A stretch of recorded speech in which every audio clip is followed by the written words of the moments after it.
Good morning, boys and girls, and welcome to Arithmetic Lesson 141. Let's begin with your column addition. 8 plus 4 plus 4 plus 5 plus 9 equals 30. Very good. 3 plus 4 plus 8 plus 9 plus 9 plus 6 equals good, 39. 3 plus 7 plus 2 plus 1 plus 9 plus 5, 27. Excellent. Put the 7 down, carry the 2. 2 plus 3 plus 5 plus 6 plus 6 plus 4, 26. Put the 6 down, carry the 2. 2 plus 4 plus 9 plus 2 plus 1 plus 9, 27. Excellent. Put the 7 down and then put the 2. Where does your comma go? Right between the 6 and the 7. We say this number, 276,790. Excellent. So today we're going to do a little bit more of these equations. Remember that we are going to try to get the unknown alone. So the unknown is the letter X, and X is standing for a number that we don't know yet. So in order to get it alone, we're going to do the other side where the X is not on. The other side is 144 divided by 12. Good, 12. And when we have that 12, we're going to rewrite the rest of the problem, put down the equal sign, X plus 9. And in order to get rid of that plus 9, we have to do the opposite. What's the opposite of addition? Subtraction. So plus 9 minus 9. And that will cancel out, and we will be left with X. Very good. But what we do on one side with minus 9, we have to do on the other side with minus 9. So 12 minus 9. Good. So we rewrite X, and X will be equal to 12 minus 9. What is 12 minus 9, boys and girls? 3. Excellent.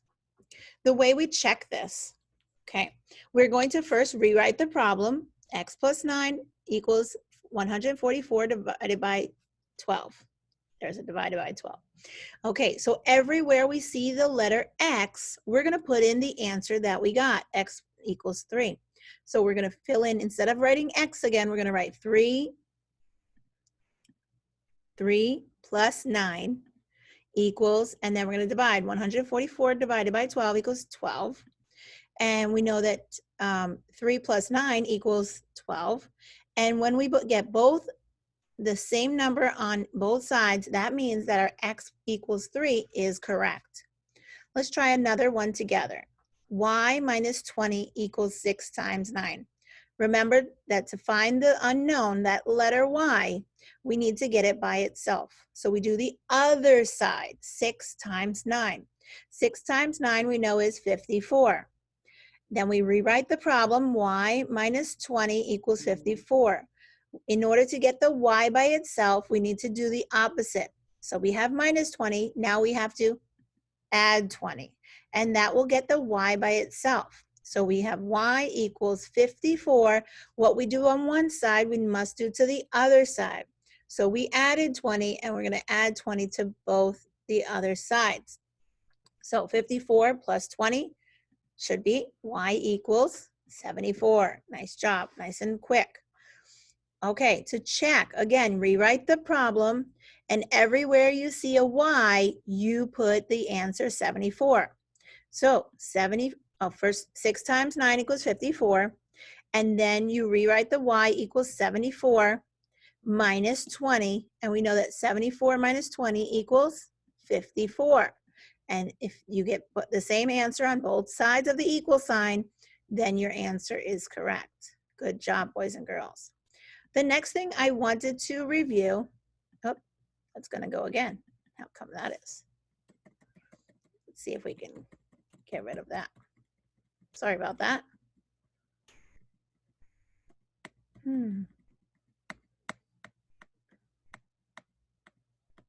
There we go.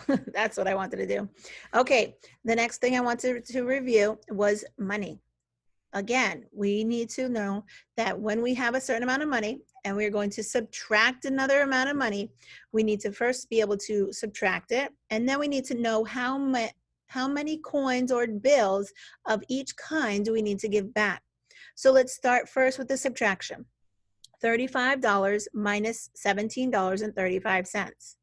The first thing we need to do is subtract 0 minus 5. Can we do that? No. We used to say in my class a couple of years ago, when the bottom is bigger, we need to borrow. Again, when the bottom is bigger, we need to borrow. So the 5 is bigger, it's on bottom, we need to borrow. So we borrow from the 0, but we can't. He's 0, can't borrow from. So he has to go and borrow. He is going to borrow from the 5. When we borrow, we subtract 1 and add 10. So the 4 is going to become a 4, 5 is going to become a 4, and the first 0 will become a 10, but we're borrowing from it. Again, that turns it into a 9. Then this becomes a 10, okay? So now we can do our subtraction. 10 minus 5 equals 5. 9 minus 3 equals 6, good. And 4 minus 7, can we do that, boys and girls? No, because the bottom is bigger, we need to borrow. We borrow from the 3 and he turns into a 2. We give 10 to the 4 and the 4 turns into a 14. Now, 14 minus 7 equals 7. Very good. And 2 minus 1 equals 1. Now, the answer is not correct unless you have a dollar sign. Very good. Don't forget your dollar sign. Very important. And your decimal, of course. Okay, so now let's pretend that you're at Publix and they need to give you back $17.65. In order to do that, you want the least amount of bills and the least amount of coins. You don't want to be sitting around with all these pennies in your hand. So you want the least amount of bills and the least amount of coins. So we're going to go from the largest value to the smallest value. Okay, now, how many $20 bills should they give you back? Good, none, because if they give you $20 back, that would be too much. What about $10 bills? Can they give you back a $10 bill? Yes, how many? 1, very good. If they give you back 2, that would be too many, right? That would be $20 and you only need $17.65. How about a $5 bill? Yes, you can get how many?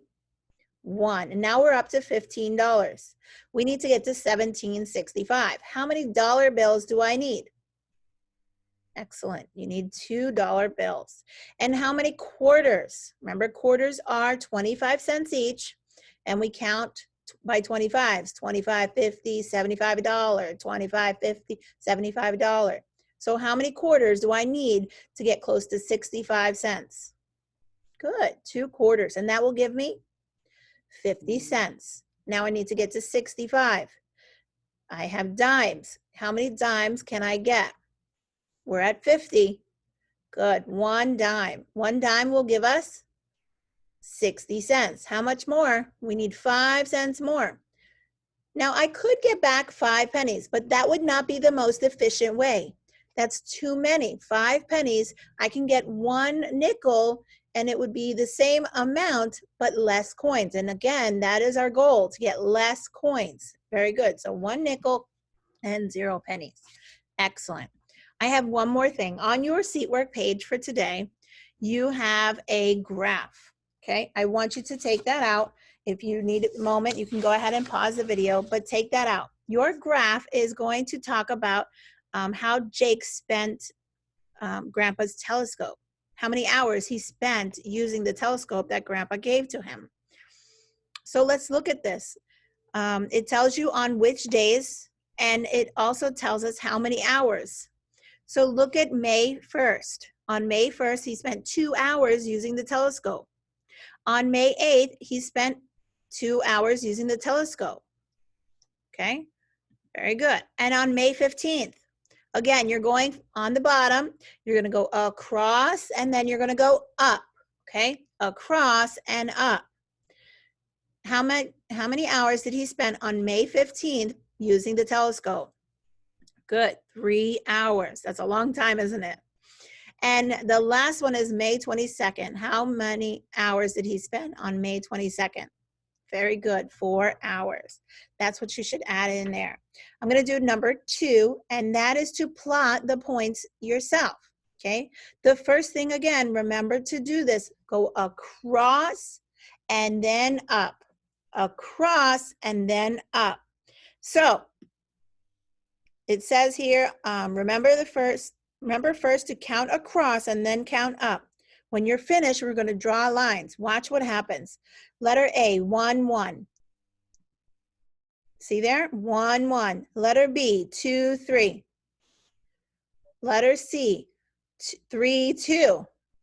Oh, they went down. And letter D, 5, 4. 5, 4. Look at that. Watch what happens when I connect those dots carefully. And you want to go in order. You want to go from 1 to 2 to 3 to 5. Do not skip. Do not go around just because it looks better. You want to make the first one from 1, 1 to 2, 3. The next one from 2, 3 to 3, 2. And the last one from 3, 2 to 5, 4. And that's what your graph should look like. You got it? If you need any help, just let us know. But make sure you do this on your paper as well. On the back of your paper. Now, it says on number 4 to write the number your teacher says. I'm going to tell you the number and you're going to write the number correctly. Make sure you have this page out and you are writing the number. Here we go. 360,295. I'll repeat. 360,295. Good. 1 million, this is for letter B, 1,529,378. I'll repeat, letter B, 1,529,378. Letter C, 42,003. 42,003. Okay. Boys and girls, I want you to check your answers with mine. I'm going to put the answer right in that box on letter A. Again, please make sure that you've done this on your paper. 360,295. I hope that you remembered that when I put that comma is when I said the word thousand. So listen to how it sounds. 360,295. When I say the word thousand, that's when you put the comma. Letter B, 1,529,378. Now, remember on this one, your commas, there should be 2 of them. The first one should go when I said the word million. The second one should go when I said the word thousand. So here's what it should look like. 1,000,000, comma, 529,000, comma, 378. And your last one, 42,003. Boys and girls, I hope you got those 2 zeros in there for the tens and the hundreds column. Make sure you don't forget. Again, when I say the word thousands, you put a comma. When I say the word millions, you put a comma. Okay, boys and girls, you finish up this worksheet and I will see you back for lesson 142 tomorrow.